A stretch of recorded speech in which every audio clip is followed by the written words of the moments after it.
We're here today with Mat Morgan, the treasurer of Grace Communion International. Welcome, Matt. Thank you. Good to be here. It's good to have you. Matt is behind the scenes a lot of the times, but we're bringing you out from your desk today to get an interview and to learn a little bit more about you. So, what are some things you'd want us to know about you, Matt, that people might not know? I'm blessed. I'm saved. I have a wonderful family and two children whom I'm very proud of, and I'm a child of God. Amen. And I think most people are aware that your wife, Pam, she works here as well. So you guys make a dynamic team, and we're glad that both of you are here. So you've been our church treasurer now for some time. Could you talk a little bit about your work history and how you ended up in the role of the treasurer? Sure. I came to the church in 1984 as a student, or actually 1980, and started working full-time in 84. I worked in the auditorium as a manager. Mm-hmm. And then Mr. Tkach Sr. asked me to come up and help him with his budget and planning and some projects which he had going. So I went up there and started doing his budget. And over time, just got more involved in the financial side and got an MBA. Mr. Tkach Sr. made me prove that was worthwhile. So I went in and talked to him about it, and I asked him, will you help pay for this? Because I thought it would help. Right. And so he said, okay, I'll pay for it after you prove to me that it's worthwhile. So I started school, and then I had to go back and show him in that first month that I had saved $10,000 off his contracts, which I was working on. He said, okay, I'll pay for it. So I got my MBA. Yes. And then when Mr. Tkach Sr. passed, Bernie Schnippert asked me to come and help him in the finance area. He was CFO. Yes. So I went up to help him for a time, and in the legal department too when he was transferred there. And then when Bernie was transferred full-time to the legal department, then I was made treasurer. Yes. So that's the short version of how I got there. Yes. Well, that's quite a journey to get there. Like you said, I like that whole idea. Joe Sr. was a man who was very practical in how he did things. So show me how you're going to save the money. That's good. I know in your role, and we work closely together in this, we serve on the financial committee with the board and so forth, but you really carry the mantle of the stewardship for the church in terms of just looking after our finances and making sure that we're making good decisions. What would you want the church to know about the financial stability of Grace Communion? I guess I would want them to know that we're stable. We're good. We're stable. We plan ahead. We live within our means. And we're in good shape, probably the best financial shape that we've ever been in from the standpoint of our balance sheet. So, and we have the resources to plan ahead and look forward, which is exciting. Yes. To do some strategic things which need to be done. So, yeah, we're in good shape. And that's been over quite a long period of time too, though. This is not something that has just been done in the last few years. This has been really for about 2.5 decades now. Yes. Yes. It's interesting to think because we're basically the same age, and we've kind of been on this journey for a while together now. But like you said, it's really a good spot that we're in terms of our financial stability. So thank you for the work you've done on that. It's been a lot of good people, and the board has been behind all that. So it's not just me, but thank you. Right. And you were involved in spearheading our move from California and selling the property in Glendora and locating back here as well. You want to talk a little bit about that journey and what benefits there are for us and being on the East Coast? Sure. It was a journey because everybody that moved had to move their household, and they were moving the church at the same time. We all were. Yes. So it was challenging. It's one coast to the other, basically. Right. But it's a blessing, and it was the right thing to do, and the board could see that. The blessing of being here is exciting. It's a different pace of life. Yes. It's, you have time to stop and talk to people on their back porch sometimes, which I've done with my neighbors. Right. Which is a little less hectic than California. Yes.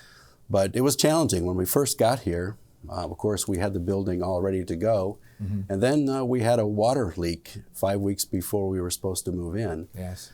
And we had to basically redo the whole building in 5 weeks after we'd spent months getting it ready. So that was challenging and took us back a little bit, but we're caught up now. Right. And the blessing of being here and the people able to afford their own housing, Yes. the employees. Yes. We have a small staff, but I think everyone's now been able to buy a house, which they could never do in California. Right. So that's a blessing and end of a difficult but a good journey. Right. So cost of living is better back here. Much better. I know from my wife's perspective, she misses the weather in California, a little more predictable. Can't replicate. No, can't replicate that. But I know with you too, having grown up in the Montana, Dakota area, you kind of like the cooler weather a bit, don't you? I do. I'm happy when I have that air conditioner on Montana air setting and Yes. it blows cold air in my face. You mentioned some of the other things that are beneficial to being here. Right. Of course, the cost of doing business is much cheaper. Taxes are better. Yes. We're also closer to our congregations than we've ever been, Right. at least 60% of them. So it allows people to drop in and just say hi, which we enjoy. Yes, and we've had a lot of that, haven't we, actually? We have. It's been good to see people just show up at the door and say, hello, I'd like a tour. Right. And we have a beautiful facility here, as you know. And so that's another blessing. It really is. I'm glad to see the activity level. In California, we're a bit isolated being all the way on the West Coast, and for people to come, they had to fly, not drive. And so now we've got, like you say, the drop-ins from time to time. Right. It's really fun. And we don't have to buy earthquake insurance. That's either, right. Which is That's always right. a plus. That's right. We don't have an earthquake strategy here, but we do have, I guess we do have some strategies in case of other types of weather. We might have a tornado. That could happen. Yes. I don't think we're in a real danger zone. We're not in the middle of Oklahoma, are we? No. No. Well, you know, in your role as the not only the treasurer, but you've served on the board as well, and you've done this for quite a while. And a lot of people don't always see behind the scenes. We are governed and by the board of directors, and you've been a part of helping to change some of the bylaws, working with the legal end of things. What would you want the church to know about our operation in terms of how we work together, being board governed? We have made a lot of changes in the last 5 years related to the board. We restated and amended the bylaws and articles. And we're basically an elder-led, board-supported organization. Yes. And there's committees on the board now which help take care of specific aspects of business, like the audit committee, the compensation committees. Yes. So that responsibility is now more a part of the board than it's ever been. Right. And also we separated the duties of president and chairman, which were in the past one. Yes. So the president now works as the CFO for the church, really, and the board oversees the president. So it's a healthy organization, healthy board, in my opinion. Yeah, we might. You just made me the CFO. I think more the CEO, right? CEO, yeah. Okay. yeah. That's okay. You're more the CFO because I know we try to in the church. The business titles don't always play into a faith-based role. I don't think you think of yourself really as a chief financial officer usually, and I don't think of myself as an executive officer either. We really, like you said, we're both elders in the church, and being elder-led, even the board members are elders in good standing as well. Yes, and there's a great group of people. It's a diverse group.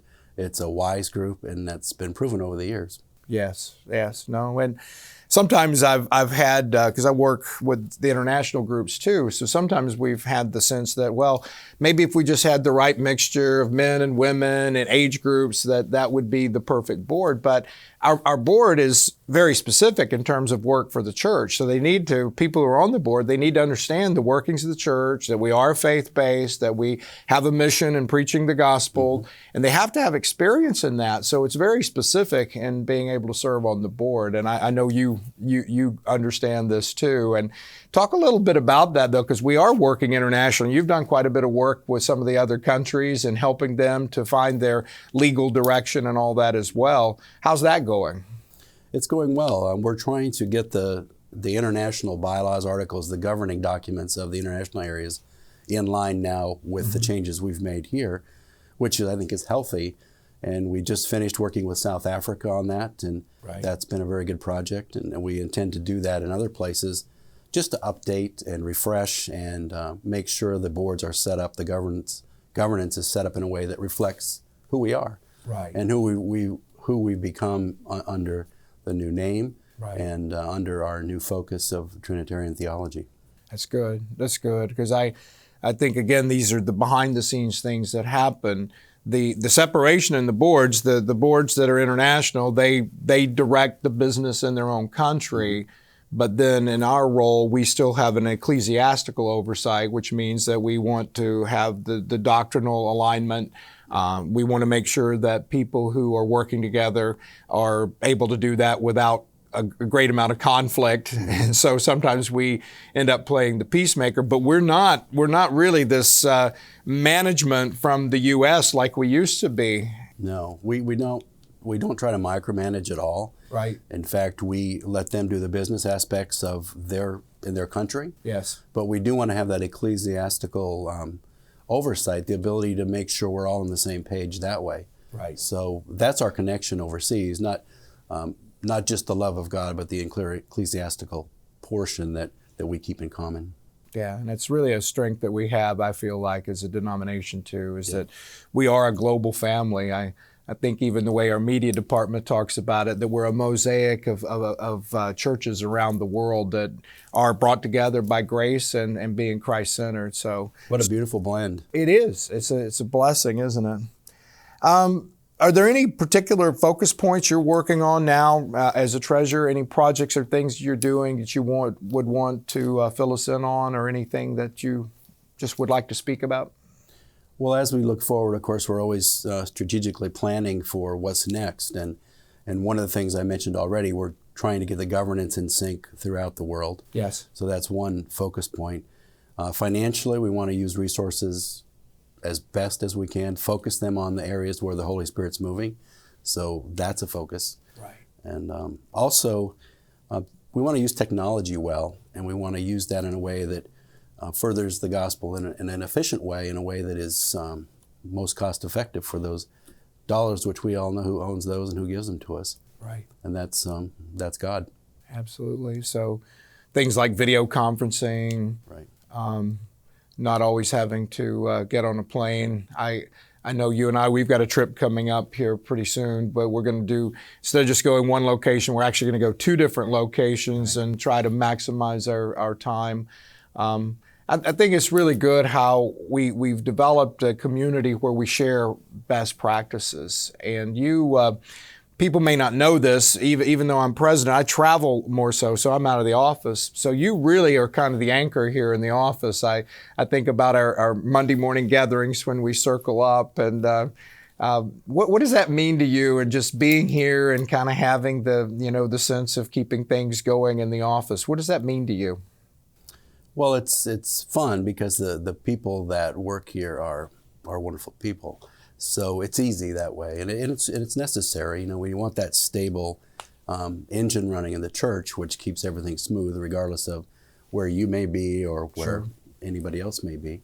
So I consider it an honor and a privilege to work with that group of people on a day-to-day basis, and I love the prayers we have on Monday morning for the needs, and the sharing of what's going on and what we're working on, and where you are. Sure. And we always look forward to you coming back and updating us when you travel. Yeah. So it's a blessing. Should we say anything about, having, a joke of the day in the prayer circle? Should we say anything about that? I get teased a lot about that. I have bad jokes, which I'm happy to share with people.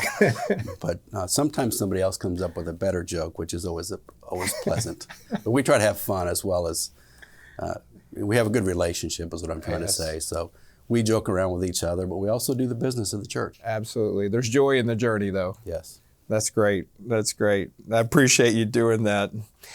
So on a personal note, in terms of having been, on the West Coast for so many years, because you and Pam really became Californians, but now on the East Coast, are there any things that are kind of your favorite part about being here in the Carolinas now that's added to your life and to you and Pam? I love the greenery. I love the friendly Southern hospitality. Yes.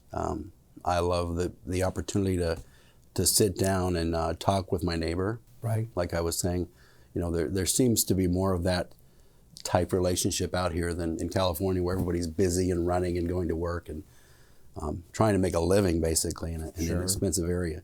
So that's less here, less of a focus.